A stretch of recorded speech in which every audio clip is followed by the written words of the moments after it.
So I'm using 3 different techniques to reserve the white of the sheep. One is masking fluid, and those are the ones to the left and in the middle. The one right of the middle is washi tape. You can use masking tape. And the one on the furthest right, I've just left it. I've just painted around it, so I haven't wet it. I've wet the entire background. I've painted on some yellows, some oranges, quinacridone gold, light greens, violet and browns, lovely autumnal colours. I'm using my size 10 brush and just dropping these colours wet into wet, trying to paint carefully around the sheep on the right hand side, because that's the sheep that I haven't actually masked out at all. Stick around towards the end of the tutorial and find out what I thought was the best technique for reserving the white of the sheep. So I've just dropped in a little bit of green there and some violet with some burnt sienna mixed up, painting damp into wet with my size 10 brush. So sort of working light to dark, wet into wet, damp into wet, and then damp into damp. And pretty much here I'm painting damp into damp. That's where the paper has still got a shine, but it's not as wet, and my brush isn't as wet. And what I'm doing here is I'm just putting on some paper towel on that sheep on the right to make sure it doesn't get any paint on it, and I'm spattering some creamy Indian yellow here and a little bit of lemon yellow as well, just to create some sort of abstract effects in the background. I'm using Brusho here. It's yellow ochre. If you'd like to know a little bit more about Brusho, I will put a link in the description below of a video I made all about Brusho. It's a really fun medium and it creates some lovely effects. I'm using some light brown Brusho here. And I've pierced a hole in the lid, and I'm just tapping the little drum here for the Brusho to fall onto the wet surface. As you can see, I'm just protecting my sheep there, the one that I haven't actually masked out at all. But as you can see there now, you can see what's happening with the Brusho. It sort of creates some lovely texture effects. I'm using some table salt now and sprinkling this on to the damp surface. I'm going to let this dry naturally. This is quite a nice technique. I'm using the corner of a tube of paint, but you could use a plastic card. I'm sort of scratching into the surface of the damp paper to actually sort of draw in some thin branches, and it's quite a nice technique, especially if you don't like sort of painting very fiddly thin branches. But just to say, this is permanent. You are actually scratching the surface of your watercolor paper, so if you're not sure, you can always paint these in later. So I'm going to allow my painting to dry naturally so it allows the salt to work, and I'm really pleased with the effect there, and I'm just brushing off the salt with my paper towel. And I'm going to start painting in the trees now using my size 6 brush with a mixture of ultramarine and burnt sienna, painting wet on dry, sort of painting in thinner branches there. I'm going to dilute the colour as well and paint very sort of thin trees in the distance as well. What I'm doing now is using a plastic card. It's just an ordinary store card cut up, and just swiping the right hand side of the tree where the light's coming from, so it creates light and texture. I'm going to do this to this tree as well, repeating the process with the ultramarine and burnt sienna and painting the smaller branches at the top. And I'll also use my store card, as you can see here, to scratch off the excess paint on the right hand side. Do this though when the paint's dried off a little bit, otherwise it will just all run back on itself. As you can see here, I'm painting some more trees here, some much thinner, paler, so they recede and it gives the painting some depth.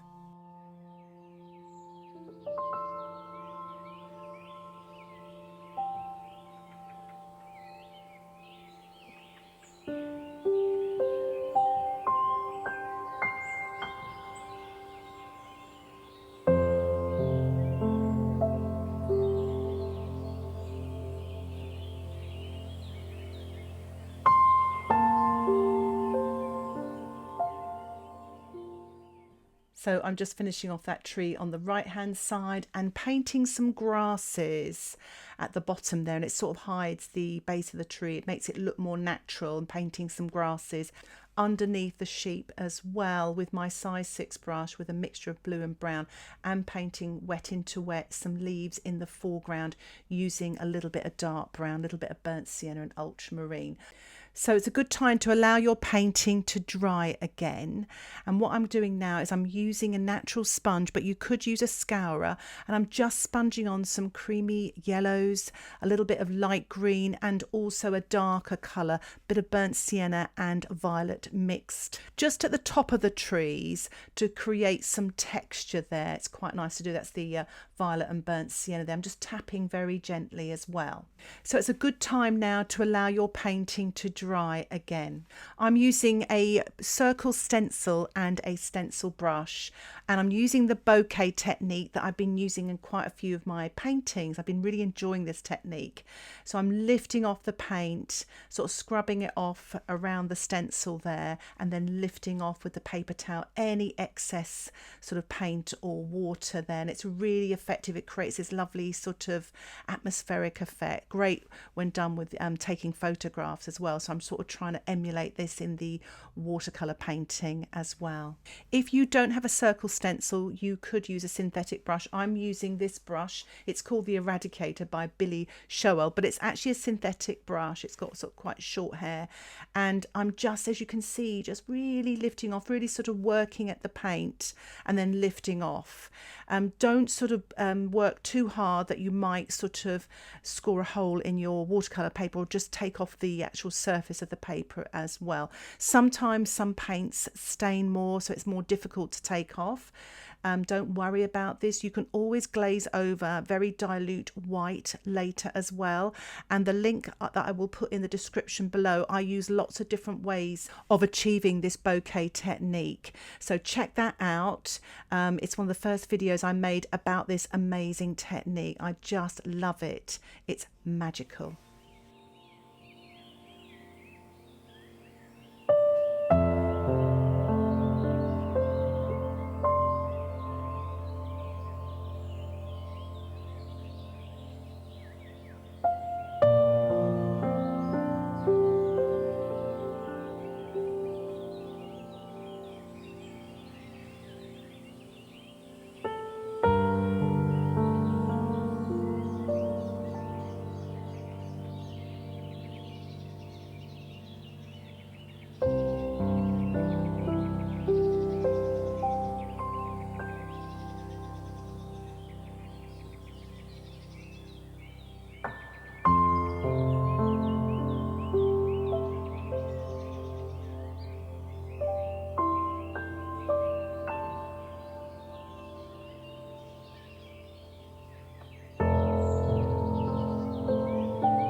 I was getting quite carried away with that technique. It's a good idea to allow my painting to dry.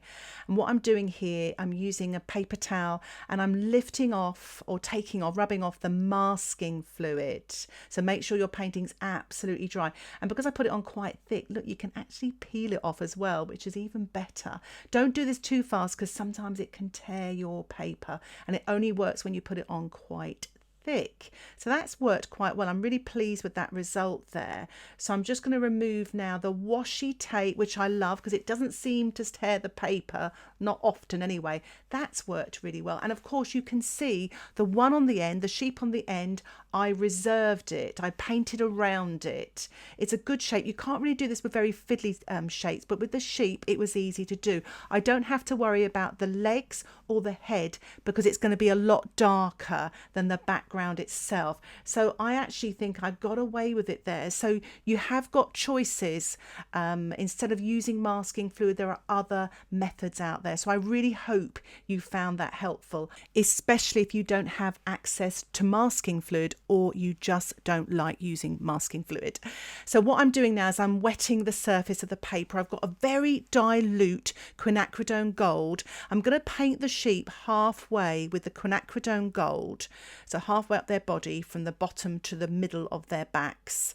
And what I'm going to do then is I'm going to paint a shadow colour, and that's a mixture, lots of different ways of getting shadow colour. You could mix a Prussian blue with some red, mix ultramarine with burnt sienna, but I'm going to paint that sort of at the third at the bottom, as you can see I'm doing now. I'm using my size 6 brush and I'm working damp into wet. You could also work damp into damp, but damp into wet, so it sort of runs up a little bit to the center there, sort of just about there, but you want to keep it at the bottom half. What you don't want to do after you've done all that masking is for it to run all the way up to the top. So try to keep the top part as white as possible to the paper, whether you're using a white paper or a creamy paper, but just keep that really light, no paint on there whatsoever. If you do happen to get paint on there or too much is running, you can always lift off with a paper towel. I'm using Payne's grey with a dash of violet, and I'm painting the legs of the sheep wet on dry with my size 4 brush. Now the bodies of the sheep are still wet. I've deliberately done that so you're painting damp into damp there, but try not to let it run up too far. You might want to tilt your painting forward as well so the paint runs down so it doesn't run up into the body of the sheep. If you are worried about that, just let your painting dry and paint the legs wet on dry. There's always ways round things. That's what I love about watercolour. I mean, when you plan things, you can always find, solutions to problems. What I'm doing now is I'm painting the heads of the sheep with my size 6 brush, and I've got a sort of like a violet colour there, violet and brown, watered down a little, so it's a little bit paler. So this is a base layer, and then I'm going to use Payne's grey and violet and paint on the left hand side, a little bit like I did with the trees. The dark is on the left, and just paint that damp into damp. So you can see here I'm painting on this sort of light violet and a little bit of burnt sienna colour, wet on dry. And then I'm going to paint a little bit of the Payne's grey with a dash of violet on the left hand side, damp into damp, so you don't want it to run too much. It's just create a little bit of shadow. And I'm lifting up with a paper towel the right hand side just to create a little bit of light and detail on the faces of the sheep there. I mean, it is a little bit idealized, this. I'm not sort of painting a portrait of a sheep, so they're not realistic, but everyone can see that they are sheep. So it's keeping it nice and simple, and it's great for beginners. So I'm just going back in now with the bokeh technique and the little synthetic brush, the eradicator, and I'm just lifting off a few more circles here and there, especially near the sheep, just to kind of finish things off in the background. I'm painting that shadow colour that I used for the sheep on the ground where their feet are, to kind of sort of bury the bottom of their feet there so they look like they're standing on the ground.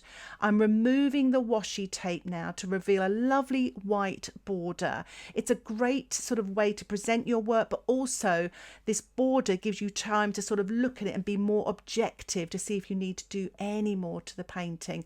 I think I'm going to leave my painting there for now. I'm really pleased with it, especially the lovely autumnal colours and the bokeh technique. So I really hope you've enjoyed it. If you have any questions about this tutorial, please put them in the comments section below. And if you haven't already and you'd like to see more videos like this, don't forget to subscribe to my YouTube channel, where you will get updates of my latest tutorials. For those of you that want to learn a little bit more about watercolour painting, why not think about joining my Patreon membership? You'll get access to longer, more in-depth tutorials that are ad-free, where you will also be able to download outline sketches. Details about that can be found in the description below or in the top right hand corner. Thank you so much for watching this tutorial. Happy painting. Bye for now.